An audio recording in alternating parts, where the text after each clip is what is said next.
اعوذ باللہ من الشیطان الرجیم۔ سورۃ القصص مکیہ، پارہ نمبر 20، امن خلق، آیت نمبر 31۔ بسم اللہ الرحمن الرحیم۔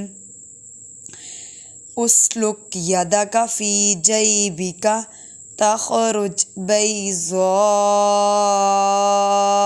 من۔ ہم پڑھ رہے تھے حضرت موسیٰ علیہ السلام کے قصے کو کہ اللہ نے ان کو 2 معجزات عطا کیے تھے۔ ایک تو وہ لاٹھی کو جب پھینکتے تھے تو وہ اسدحہ بن جاتی تھی، اور دوسرا یدک فی جیبک کہ جب اپنے ہاتھ کو اپنی بغل میں ڈالتے تخرج نکالتے بیضاء روشن ہوتا من غیر سوء واضمم الیک جناحک من الرہب فذلک برہانان من ربک الی فرعون وملئہ۔ بغیر کسی چیز کے وہ اس کا ہاتھ مکمل، ان کا ہاتھ روشن ہو جایا کرتا تھا۔ فذلک برہانان کہتے ہیں دلیل کو، من ربک ان کے رب کی طرف سے تھی۔ انہم کانوا قوما فاسقین، تاکہ وہ فرعون کے پاس جائیں اور ان سے بات چیت کریں۔ قال رب انی قتلت منہم نفسا فاخاف ان یقتلون واخی ہارون هو افصح منی لسانا فارسلہ معی رد ان۔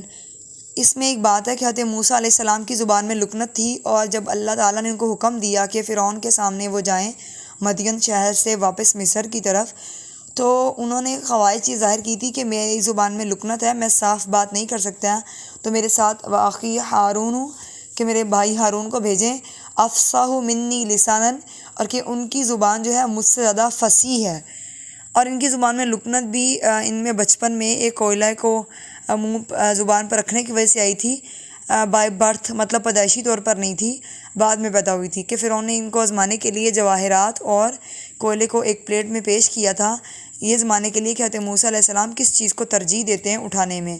تو انہوں نے ہاتھ تو جواہرات کی طرف بڑھایا تھا، لیکن اللہ تعالیٰ نے حکم دیا جبریل امین کو، اور ان کا ہاتھ آگ کی طرف بڑھا دیا تھا۔ پھر انہوں نے کوئلہ اٹھا کے اپنے منہ میں رکھا تھا، تب یہ بہت چھوٹے تھے، اور اس کی وجہ سے ان کی زبان میں لکنت پیدا ہوئی تھی۔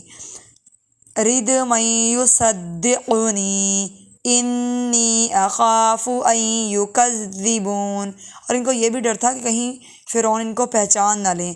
قال سنشد عضدک باخیک ونجعل لکما سلطانا فلا یصلون الیکما بآیاتنا انتما ومن اتبعکم الغالبون۔